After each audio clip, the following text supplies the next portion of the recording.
Nous allons maintenant lire graphiquement les coordonnées de vecteurs dans un repère. Donc, nous avions vu que U avec pour coordonnées x, y dans OIJ, cela signifie que le vecteur U est égal à x fois le vecteur OI plus y fois le vecteur OJ. Concrètement, dans ce repère, nous allons nous occuper du vecteur U, ici. Je pars de l'origine. Alors, par défaut, c'est un carreau égal à une unité graphique. Je vois que je fais 3 fois le vecteur OI et 3 fois le vecteur OJ. U est donc égal à 3 fois OI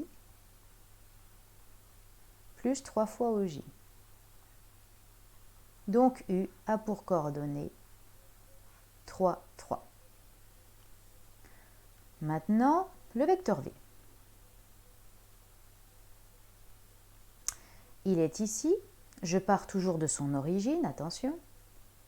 Je remarque que je vais faire moins une fois le vecteur OI et moins 4 fois le vecteur OJ. Le vecteur V est donc égal à moins une fois le vecteur OI, moins 4 fois le vecteur OJ. Donc le vecteur V a pour coordonnées moins 1, moins 4. Regardons maintenant le vecteur W, ici. Je pars de l'origine. Je ne me déplace ni à gauche ni à droite. Donc je vais faire 0 fois le vecteur OI. Mais ensuite, je vais faire 3 fois le vecteur OJ. Le vecteur W est donc égal à 0 OI plus 3 fois OJ. Donc le vecteur W a pour coordonnées 0, 3.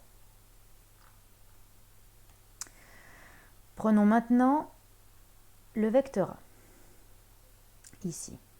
Alors, je vois que je vais me déplacer. 1, 2, 3, 4, 5. Je vais faire 5 fois le vecteur OI. Mais je ne vais ni monter ni descendre, donc je ne vais pas avoir besoin du vecteur OJ, c'est-à-dire que je vais faire 0 fois le vecteur OJ. Donc le vecteur A pour coordonnées 5, 0. Maintenant le vecteur B, je pars de son origine. Je vois que je fais moins 2 fois le vecteur OI plus 2 fois le vecteur OJ.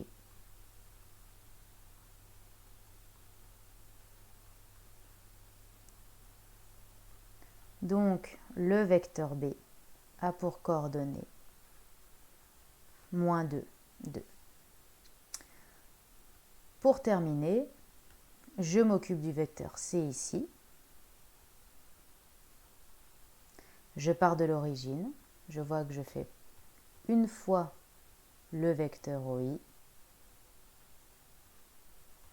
moins 4 fois le vecteur OJ.